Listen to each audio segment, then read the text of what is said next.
it's Amy Pearl here from Work Ignited, and welcome to our latest video series called From Perfection to Happiness. I'm so glad that you've joined me on this journey to stop trying to live the perfect life and instead live a life that we love. In our first video, I mentioned that I found 5 strategies to help me replace perfectionism with happiness: priorities, peace, planning, purging, and presence. There's no order in which to pursue these or to watch the videos, so today we're going to talk about purging. Do you know that there are 1.7 billion square feet of self-storage facilities in the United States? That's the size of the country of Liechtenstein. A study by Zion Research shows that the global market for trash bags will be over $2.25 billion by the year 2024. That's more than the entire gross domestic product of like 30 countries on the planet. Let's face it, we have too much stuff. In fact, often when I'm sharing assessment results with my clients, it points out that they're not very organized. What I tell them is they might not be disorganized, they just have too much stuff.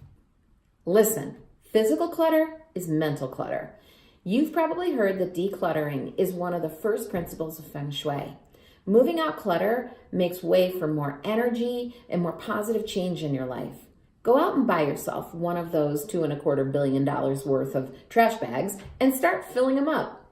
There are many people out there who are in need of the clothes that are in your closet that you never wear, the dishes that are in your cupboard and you haven't used them for 10 years, the old kids' toys that are in the garage. What's the best approach for cleaning out? Spend time thinking about what you really need. Actually, when push comes to shove, there isn't too much that you need other than perhaps a toothbrush and your favorite pair of jeans. So really scrutinize.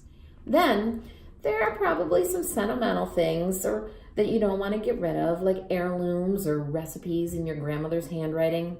Other than that, everything else takes up space. So ask yourself, is it worth it? Could I dedicate that space to something more important in my life?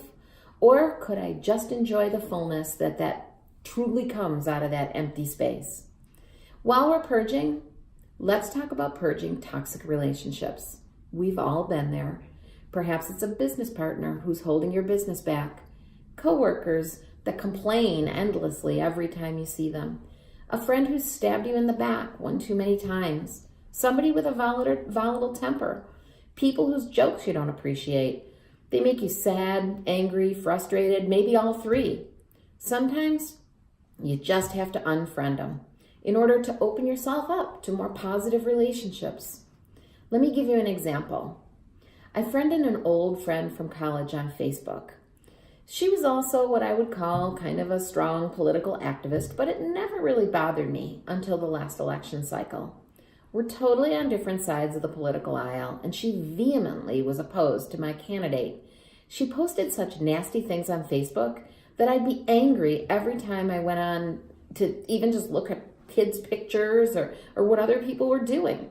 So I told her that although I respected her right to her own opinion, I couldn't handle the hostility that she showed toward those of us who had an opposing view. In order to preserve our friendship, I was defriending her. But if she wanted to, she could reach out to me in the old-fashioned way anytime she needed me. A little while later that day, she posted a message on her feed telling others my story and how it really made her think. Not about her views, she was pretty solid on those. But my comments made her think about how she makes others feel given the tone of her messages. I still defriended her, but I can still consider her an old friend. I just don't interact with her anymore. Listen, you really have nothing to lose by confronting that toxic person. If they change their ways, terrific. If they don't, move them out of your life and you don't have to see them again. Is it time for you to purge? Maybe some stuff, maybe some people? Then get that trash bag out and get going. Feel free to add your comments below or your own tips and ideas, and I hope you try something new to ignite your life.